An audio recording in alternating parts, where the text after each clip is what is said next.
All right, here's the recipe on how to make about 16 empanadas with cherry filling, an egg wash, and powdered sugar glaze. So here are the ingredients. 2 cups of flour with a little bit extra on the side for rolling and keeping things from sticking. We have 1 can of about 21 ounces of pie filling.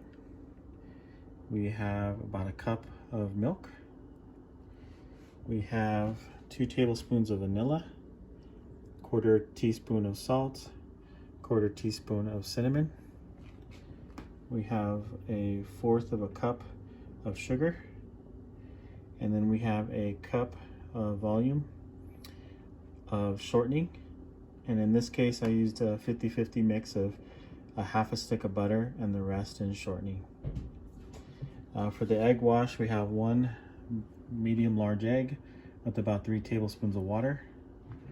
And then for the powdered sugar glaze, we put about 1/2 cup of powdered sugar with 2 tablespoons of milk. And in this case, we just flavored it to preference with a little bit of vanilla and cinnamon for fun. This should make about 16 empanadas. Medium size, about that would fit in the palm of your hand, give or take. All right, so I got the 4 cups of flour here on the cleaning table. There's different ways you could do this, but this is just one way I saw. Sometimes it works great, sometimes not, at least for me. So it's gonna make a little volcano, give or take. Then I'm gonna start putting the ingredients in, especially the dry stuff first. At least for me, it's easier to work with.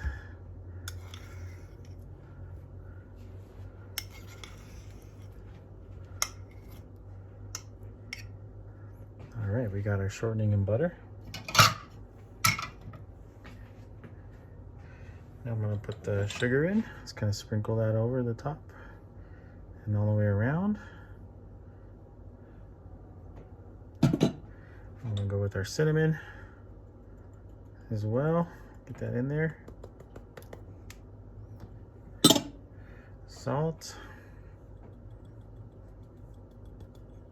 And I'm gonna start adding our wet ingredients. I'll start with the vanilla.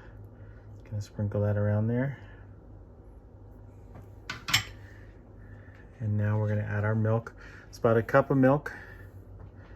And I'm gonna add most of it. Maybe just leave a little bit left, depending on how dry or wet things are. And I'm gonna start kind of folding some of this powder in there from the flour. And sometimes I break the edges and then it all flows out. But in the end, as long as you're careful, it works okay. Just work it progressively. It'll soak it up. And if you're better at it, of course, you can maybe mix it and keep it all contained at the same time. But I'm a newbie. So here we go. I just keep drying and soaking it up with the flour. I'll get it all mixed in there. And then I'll progressively add some more of the milk in this case. Just keep it from running everywhere too far. Okay, soaking it up. Looking good. Expose some of that dry stuff.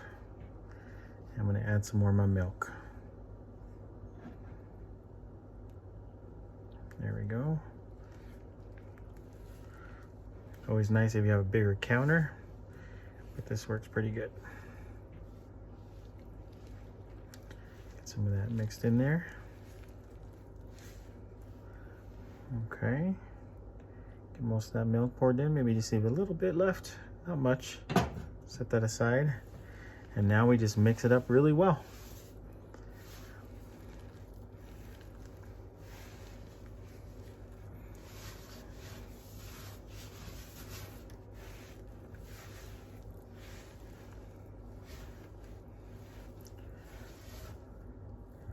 And this recipe is a mix of a few different recipes I saw and methods. And this seems to be pretty consistently good.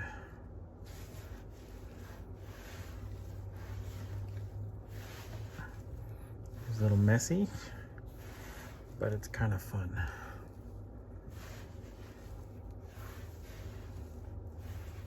Get it all nice and mixed. Shortening, dry ingredients.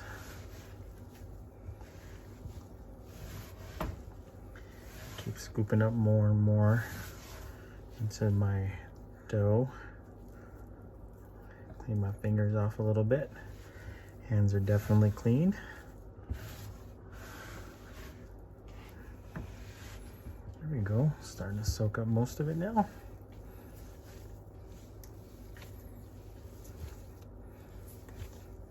All right, let's kind of get some of that dough back in. Clean it a little off the fingers.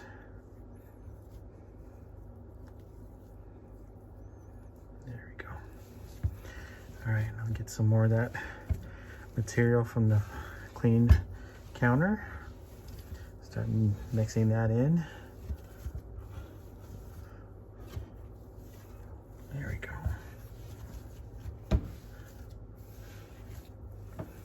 And then once I get most of that kind of gathered up and most of those ingredients all mixed in, I'm gonna knead it pretty good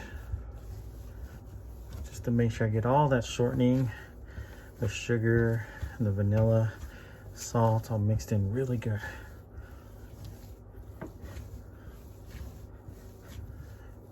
Nice and even. Making sure I get all the material, and again, clean counters.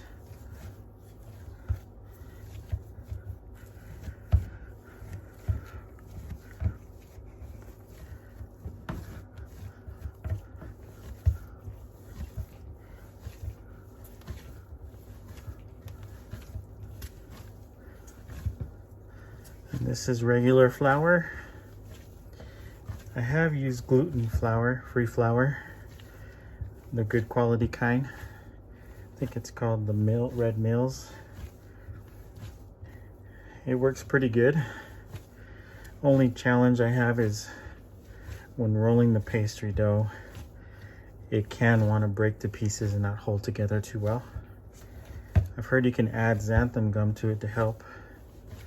I was able to do it without any extra additives, but I had to kind of real carefully fold the pastry in half using a wide spatula, wide thin spatula, metal.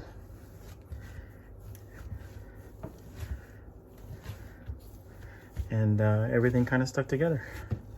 And then carefully put those with the wide metal spatula onto the baking sheets.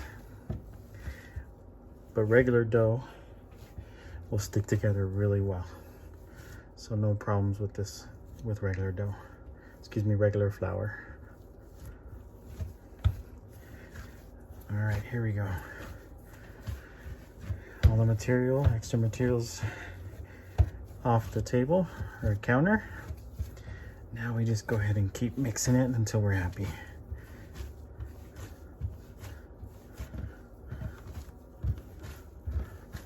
Nice and consistent.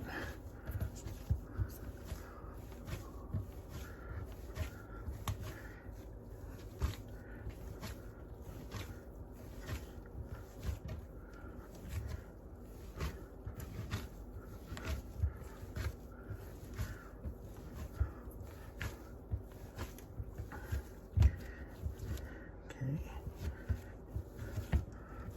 I'll mix it a little bit more.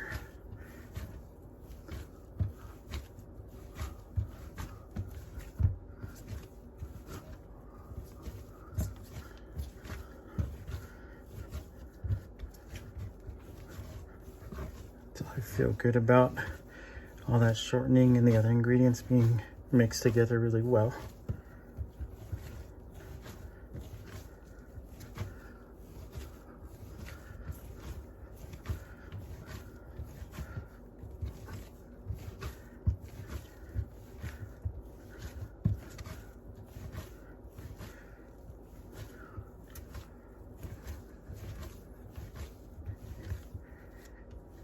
Okay, looks like we're just about there.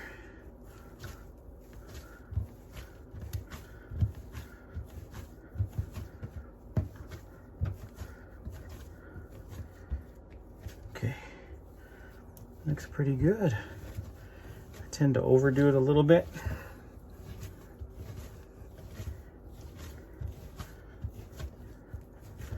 Okay. Make sure it's nice and round to start out with.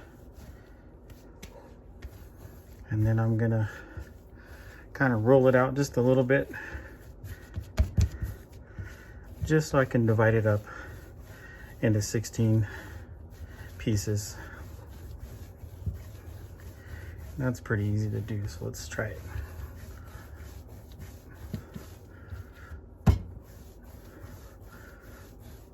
You could of course make them bigger or smaller, but this batch, 16, they come out pretty good size.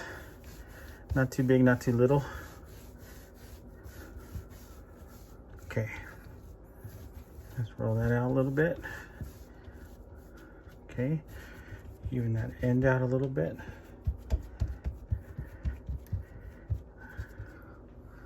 Okay, grab a knife.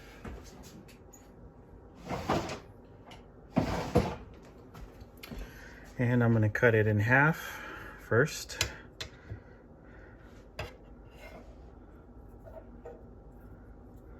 Roughly.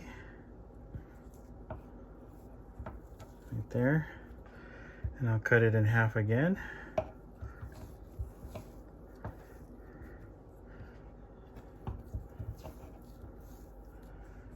Cut it in half, like so.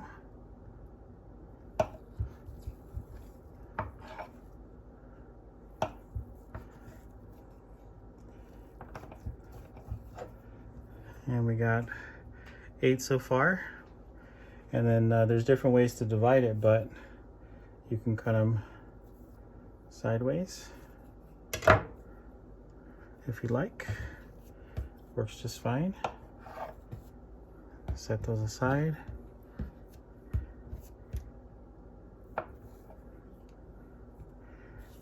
Dough feels still kind of moist, but not too sticky.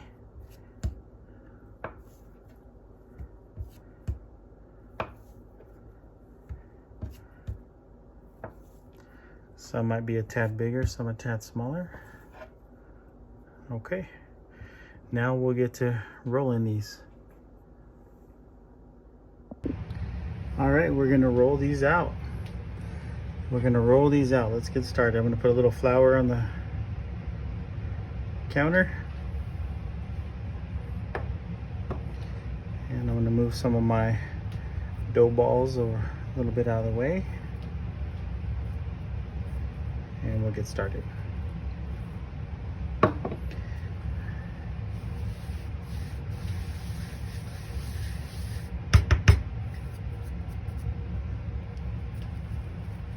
Gonna roll it up into a little ball. Nice and even. And go ahead and start rolling them out.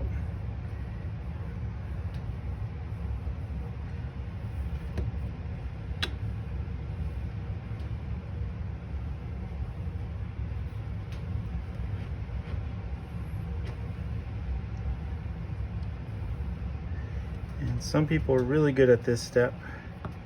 I'm still new at it.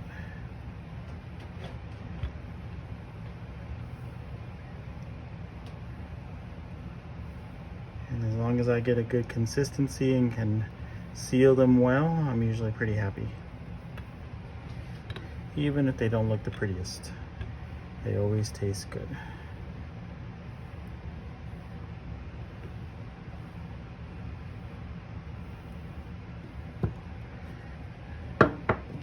And we'll go ahead and fill it with some cherry filling. In this case, helps if the fruit is itself a little small, so if you need to cut that up, depending on what fruit you're using, you might need to. And you might just have to experiment with how much to put in and how big of the fruit pieces work well. So we'll go ahead and seal this up.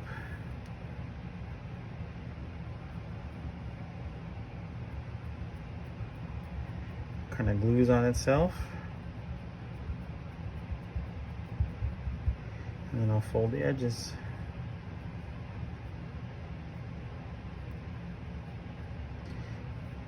And I'm still a work in progress on learning how to do this pretty.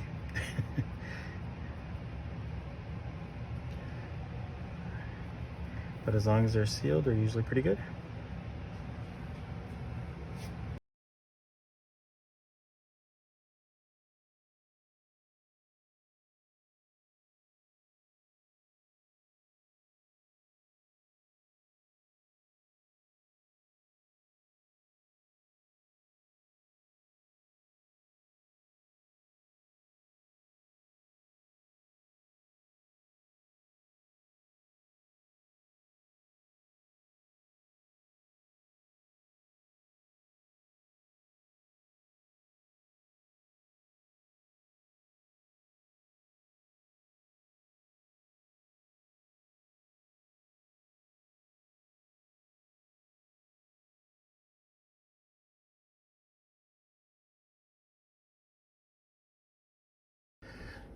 So in this case, I ran out of cherry filling, which can happen. Sometimes it's hard to tell. But at that point, go ahead and experiment with what you got. So you never know. I had some jam and some cream cheese, so maybe it'll be gross, maybe it'll be good. But why not? Let's go ahead and try it. Jams by themselves usually tend to be quite sweet, and I'm not a fan of it just on its own. So that's why I mixed it in this case. And we'll see what it tastes like.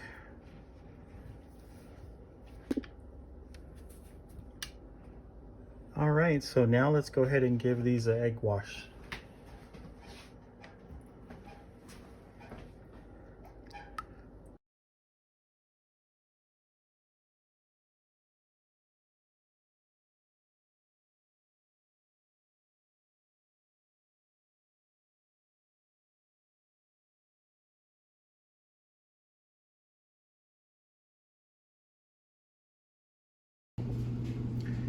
All right, so it's been about, in this case, 40 minutes at 360 in this oven. So I'm gonna go ahead and put a little bit of that glaze on here.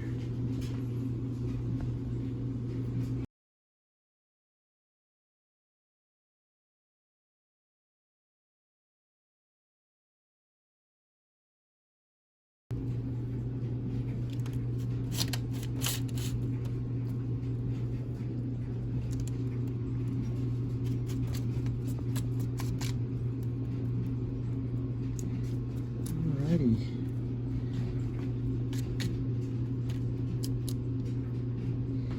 Now theoretically we let that sit and cool and it should be good.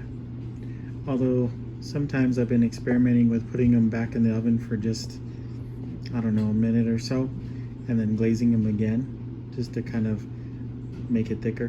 But we'll see if that's really how it works, but I've been experimenting with that just for fun. All right, so here's our finished product. Let's go ahead and cut her open. Moment of truth.